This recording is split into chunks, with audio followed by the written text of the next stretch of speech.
As I have served as county attorney since the beginning of my term, I have tried to do everything possible to rebuild the trust that law enforcement, prosecutors, and police have lost with the public. Our society demands that we be able to trust our public officials.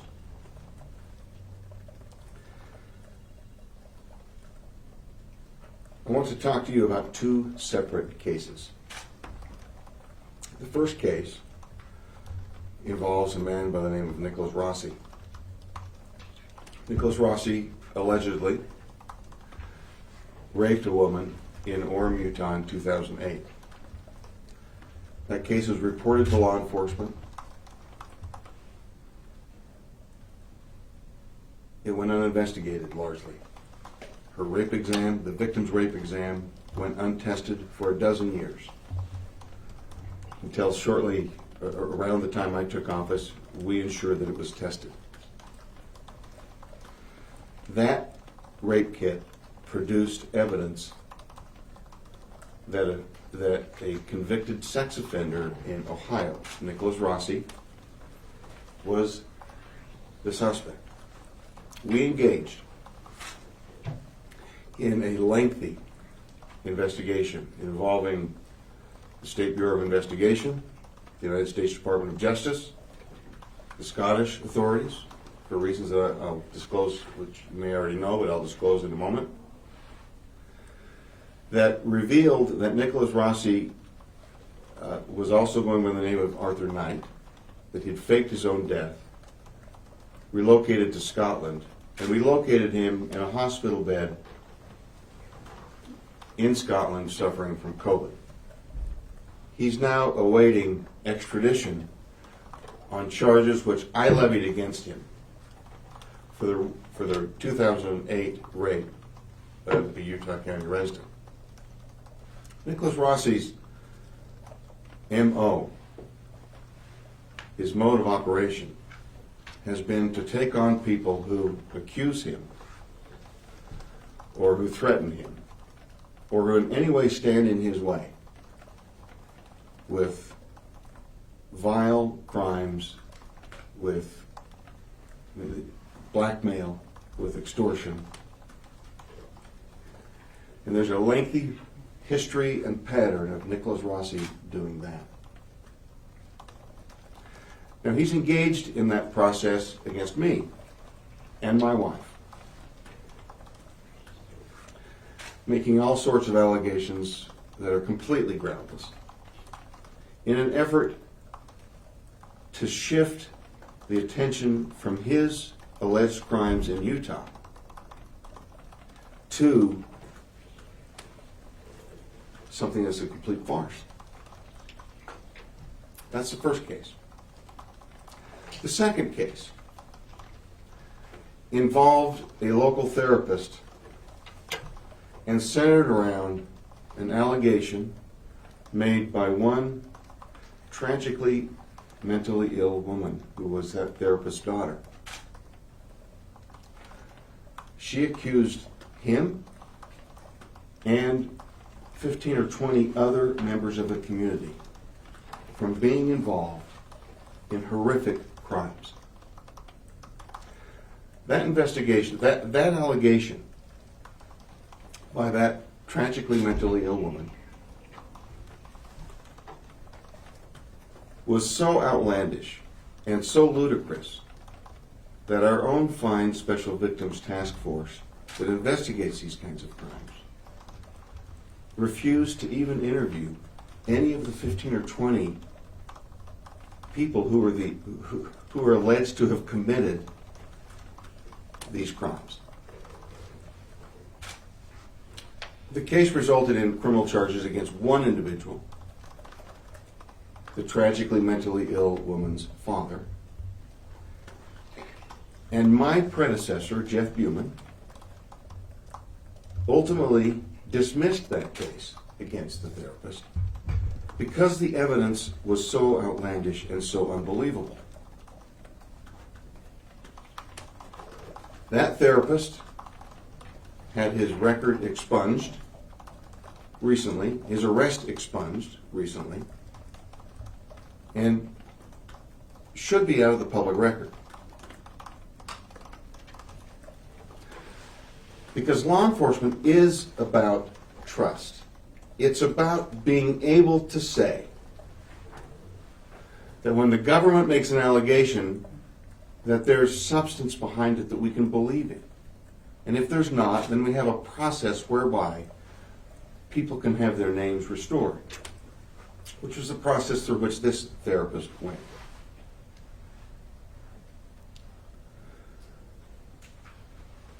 Yesterday, I was provided a copy of an alleged witness statement of that tragically mentally ill woman. And for the first time in purportedly 15 or 20 years since the report was given, I learned that my wife and I were part of those allegations, alleging that we were guilty of cannibalizing young children and murdering young children.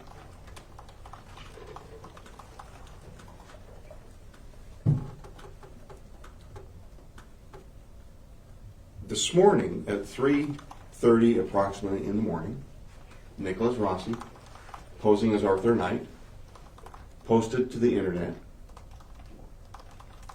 allegations that I am a suspect along with my wife in this crime. It follows Nicholas Rossi's mode of operating, and it does nothing but demean the integrity of me, my wife, and 15 or 20 other members of this community who had absolutely nothing to do with a discredited case from 15 years ago. What's problematic for me and troubling to me is that Nicholas Rossi seems to corroborate Fox 13 News assertions that high-profile individuals are involved, and he names me and my wife.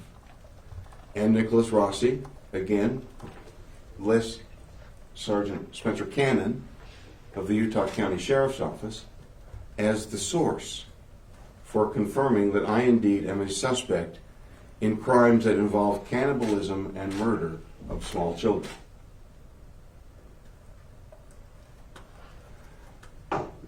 That this all occurs less than 1 week before ballots drop in an election in which I am participating causes me tremendous concern over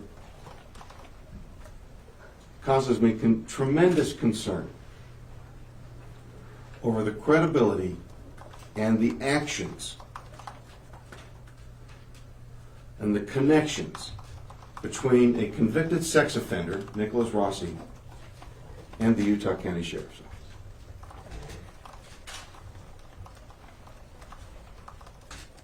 And I am calling upon Sheriff Mike Smith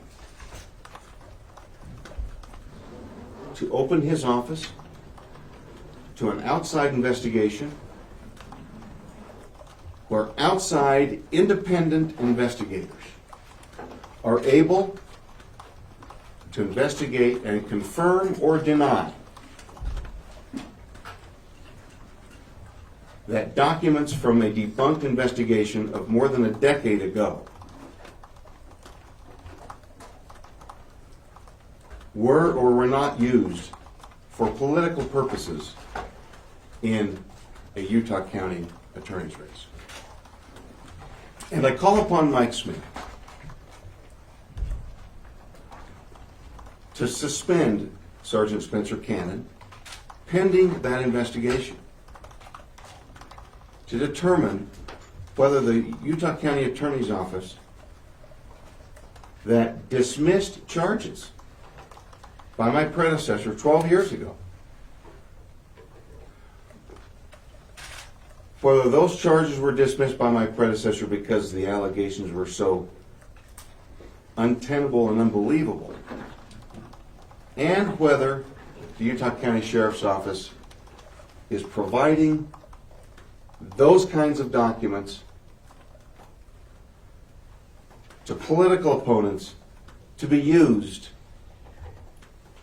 for political purposes. I would call upon Mike Smith, Sheriff Mike Smith, to shed a little more light on his investigation that he announced yesterday. Because the tie that he seeks to make with Nicholas Rossi, a convicted sex offender awaiting extradition on rape charges in Utah, are undeniable.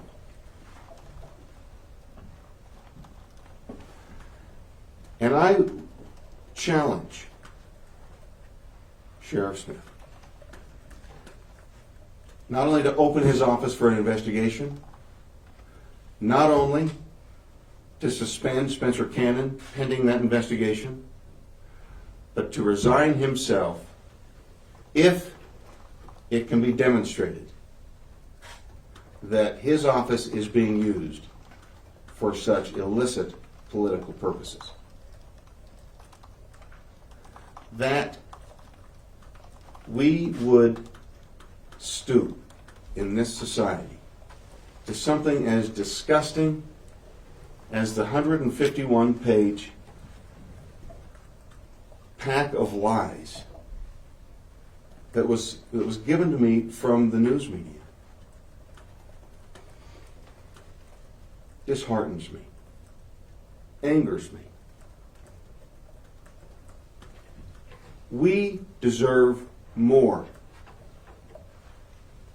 from our public officials, and we deserve more from the news media to respectfully and responsibly ferret out what is true and what is not.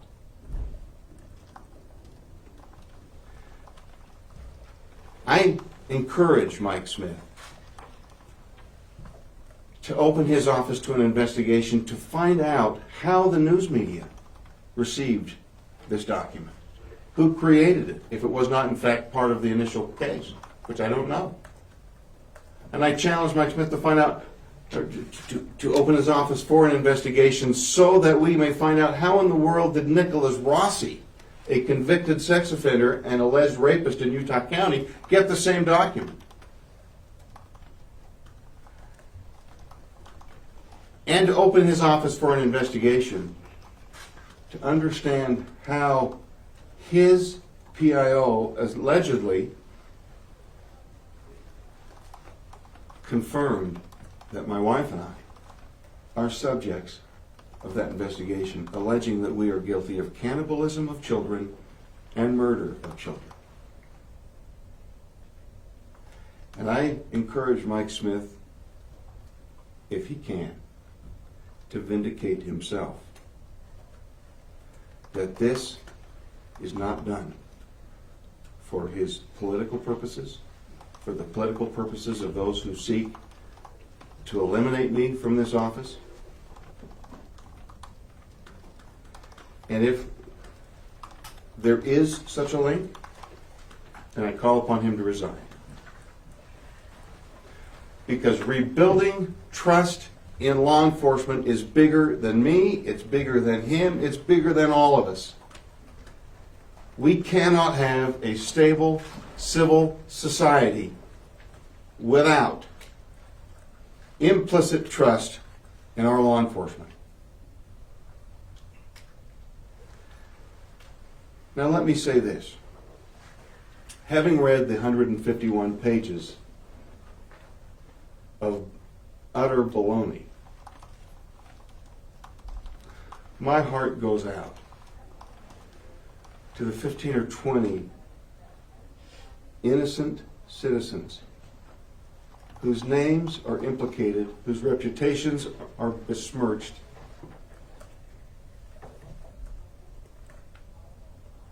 I'm sorry that someone's effort at eliminating me as an elected prosecutor has hurt you.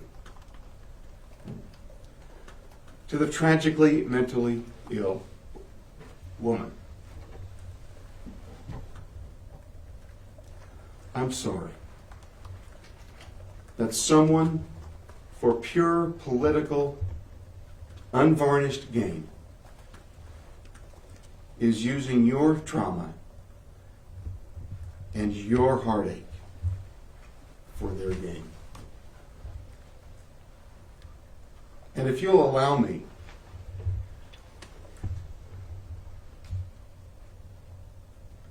a moment of personal preference, let me say,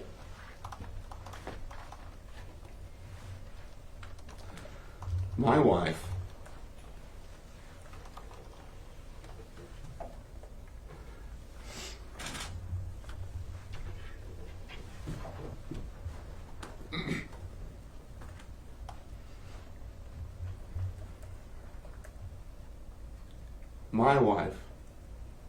of 33 years, with whom we have had 8 children, who is a reputable member of the Utah State Bar and a respected university PhD researcher,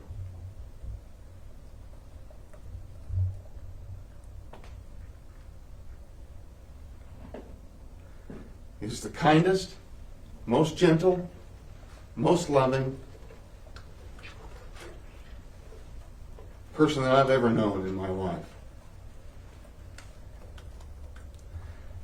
And for her to have her reputation, her professional character, and everything about her life work brought into question by a few cheap political opportunists offends me to the greatest depth of my being.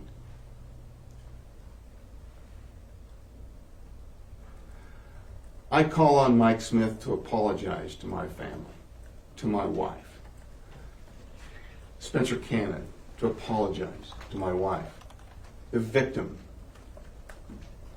the 15 or 20 other people who are victims of this. I call upon them to apologize to a tragically ill, mentally ill woman who yet again will suffer the scars. Not for anything that will benefit her, but for somebody else's cheap political gain.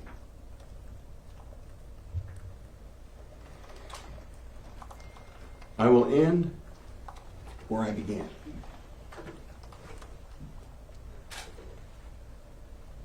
My aim as Utah County Attorney is to build trust in this community that you can trust the prosecutor and the law enforcement officials that seek to protect you, that seek to put the violent and dangerous in prison, that seek redemptive solutions for the nonviolent.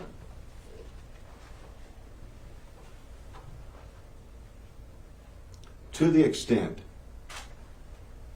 that my partners in law enforcement have participated in cheap political tricks and using their power and their authority and the taxpayers' money for their own political gain, I ask them to step aside. I'm open for any questions. Mr. Levitt, did you know at the time in 2012 that you and your wife were subjects of this investigation? No, the I had initial no rape idea. investigation? I had no idea. And I will say that understanding the care and the skill with which the Special Victims Task Force do their job, the fact that I had no idea that I was part of that, the fact that none of the 15 or 20 probably had no idea. And if you read, when you read the 151 pages, I'm confident that you will see for yourself that it is absolutely ludicrous. And so I had no idea till yesterday. We've read them. What do you say to the sheriff's office saying they have multiple victims of this child sex ring that have come forward? That would contradict what you're saying, that this is just one mentally ill victim. Let's bring them forward. Let's put this in the light of day. And maybe while we're at it, let's find out why, if this is a 25-year investigation, why is it occurring 7 days before the ballots drop in my election? And if this truly was an investigation that they've been having since April of 2021, and if there truly are federal agencies and other state agencies that are participating in this, who are they? Let's name the agencies. Let's get them involved. Let's find out who it is. Yes, I welcome that. You want the sheriff to step aside as well as Sergeant Cannon. Do you think you need to step aside while this investigation plays out? Absolutely not, because the allegation that I am asserting is that the sheriff's office is using its position for political gain. I'm not accusing them of abusing and cannibalizing and murdering children. And no, I will not step aside. Yes. Can you share a little bit more about the circumstances with which this case ended or stopped or was dismissed, how it came to be that there were these allegations and charges and then the investigation halted?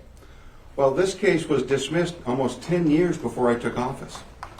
And you have access to the case file then, correct? I can find it. Yeah, it's in the archive someplace. Have you not looked at it? No, it's going to take several days. We were not paperless in that time frame. And what I'm doing is trying to be completely transparent and above board, and I will make those files available to the extent they are allowed under the law. I have nothing to hide.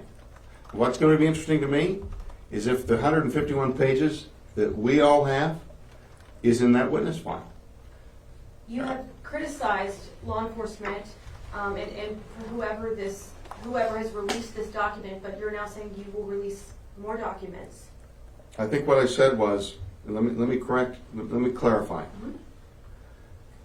To the extent that such documents are allowable to be released under the law, and to the extent there are appropriate grandma requests for such documents, we will release them. However, we will not slip them to political adversaries. We will not slip them to political consultants. We will not slip them to alleged rapists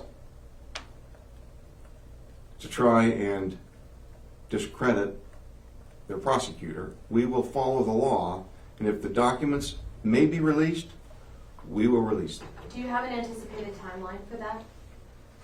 No, I don't know how long it will take to find it. I mean, this was a case that was prosecuted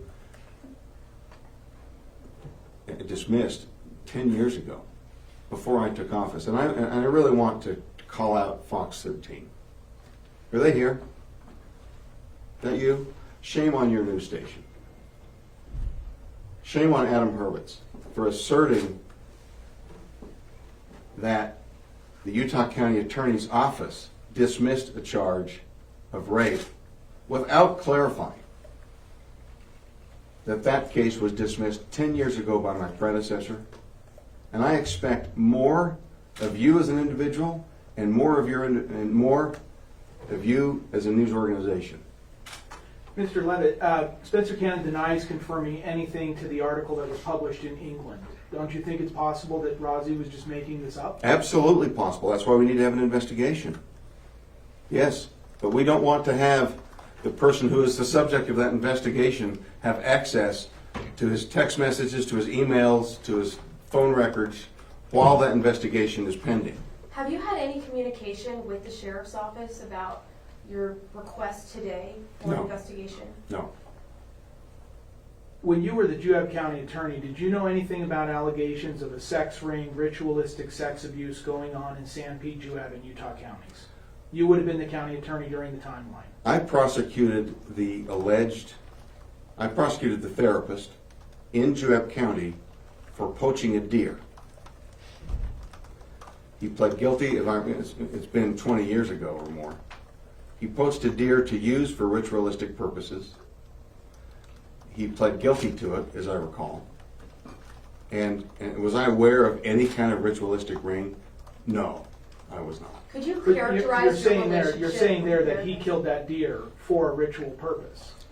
For his You would have had own, to at least he know there was killed, ritual he something. killed the deer for a Native American seminar, a Native American ceremony, not dealing in sex, murder, and cannibalism. Did you investigate that? No, I That it did involved not, sex? because- That it didn't involve sex? Because there were no allegations of it. The case was brought to me by the Department of Natural Resources for a deer poaching case, and I prosecuted the deer poaching case. Now, everyone should know, if you don't know already, that when I was a law student, this therapist was my elders quorum president in the Church of Jesus Christ of Latter-day Saints. He was my neighbor. I had a family connection. When his wife learned of whatever he was doing, she divorced him. And I testified at that divorce hearing. I'm well aware of who the therapist is, and I'm well aware of many of the players here. But, for example, I've never, in my life, I've never been to Spring City, Utah. I could probably find my way there in Sanpete County, but I've never been there. I mean, the allegations that are there are so outlandish and so crazy that, they're just not true. And let me be clear. When the Church of Jesus Christ of Latter-day Saints, for whom I do not speak, found out about this person's conduct, they kicked him out, right? I mean, there is nothing... There is no organized ring of abuse. It was debunked more than 10 years ago. It was dismissed by someone not in any respect affiliated with me. And it wasn't even investigated in a serious way by the Sex Crimes Task Force of Utah County. Now, I would suggest to you, if they didn't investigate it, that would suggest that it's because the story is just so crazy. How can you say that confidently, though, when you've already told us today you haven't reviewed the case file? How can you stand here and confidently say that this was a justifiably dismissed case when you already told us you haven't seen the case? I have already told you that I knew who the therapist was. And I had a conversation with the deputy county attorney in this office that prosecuted the case, Dave Sturgill. I had that conversation many years ago and asked about the status of the case, and he told me they dismissed it because the evidence was so outlandish. Back when you had that conversation, you did not know that you were named in the case file. I had no idea. And can you characterize your relationship with this therapist today? I haven't seen him in a decade. Have you talked to him? I haven't seen or talked to him. I've had no communication, directly or indirectly. I don't even know where he lives. I have no idea his whereabouts. He could be across the street for all I know. He could be in South America. I don't know. He is a man who was my former neighbor, and I had a friendship with he and his wife, to the extent that I went into court and testified on behalf of his wife to protect his children from him. Which is why I asked Dave Sturgill why the case had been dismissed. And Dave Sturgill's comment was because the evidence was just crazy. But you yourself have not reviewed the case. No. Would you be open to federal authorities, the U.S. Attorney's Office or the FBI coming in and investigating this? Anyone with the proper authority, absolutely. I have nothing to hide. But you are, just to be clear, definitively saying what the Utah County Sheriff's Office is investigating with regards to the ritual sex ring is not true. Those allegations are false. I don't know what they're investigating, but if it has anything to do with this therapist and the report of 25 years ago, that is 100% false. Then how can you call for his resignation, though? You just said you don't know what they're investigating, but you're calling for the sheriff to resign for misuse of county resources. And when you just said you don't know what they're Let's be investigating. clear. I'm saying if the sheriff, everyone get your notepads out here. If the sheriff, if it can be demonstrated that the sheriff has used his office for political purposes, and there is no evidence of that that I would bring to court, but if an investigation can demonstrate that, then I am saying the sheriff should resign. That sounds like a stretch, though, from what we're here for. You're saying we're calling on the sheriff to resign, we want Spencer Cannon suspended over this, but you're admitting you don't really know the facts of that case. How are you connecting their press release with these cases? Because it seems that you just said you don't know that they're connected. Oh, they're connected. Then can you share how you know that?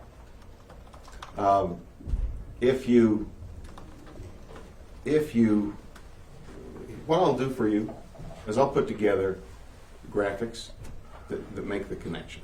All right. Instead of me speaking off the cuff and saying something that might get a detail wrong, I'll provide the links and the graphics that demonstrate that. When?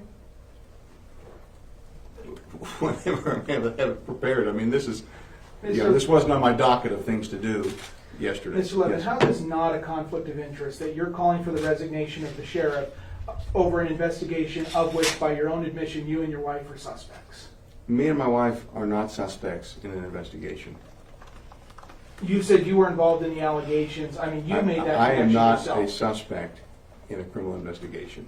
Then what is this about your wife's reputation being tarnished? If you and her are not suspects. Just because you wind up in a police report with someone making an allegation does not make you a suspect. A suspect is someone that a governmental agency is asserting that you are guilty of criminal wrongdoing. Just because, I mean, you could wind up in the police report. Does that make you a suspect? Not necessarily, but I you're agree. saying that you were Other questions? you were received You by are the levying mentally ill some woman. You said strong it yourself. accusations. You're levying some strong accusations. You're almost accusing people of throwing out allegations that have no basis and are lies. But there doesn't seem to be a lot of factual basis to your concerns or calling on an investigation while also calling for a resignation. Can you share any more why you think that is an appropriate step at this point? Nicholas Rossi has evidence of allegations from 20 years ago. But you don't know how he got those? I can't say for certain how he got those. I don't know. I will say his lawyer, Craig Johnson, was a deputy county attorney in this office, and who I fired or forced to resign for accepting jazz tickets when he had cases pending from attorneys from whom he had cases pending. Now, and also Craig Johnson and Mike Smith, and Mike Smith's campaign consultant, are all working together against me in my political campaign. Now, if to be responsible, and I'm not trying to hide anything here. I'm holding a press conference for crying out loud and talking about this. To be responsible, I will provide a graphic of the linkage. Yes, I'm gonna. That's all I've got. Unless I think I've answered your questions. Any other questions? Just why not go to the sheriff's office directly? Why do it publicly? I suppose I'd ask the same question to the sheriff. But the sheriff Thanks. never mentioned you. They never confirmed you. We asked them specifically yesterday. They declined to comment. Let me ask you this. Why did you ask the sheriff specifically if I were part of it? If that We asked them specifically, will you name names? They said, we're not naming names. Right. They don't need to do that because Nicholas Rossi is the person who's naming them for them. Thank you.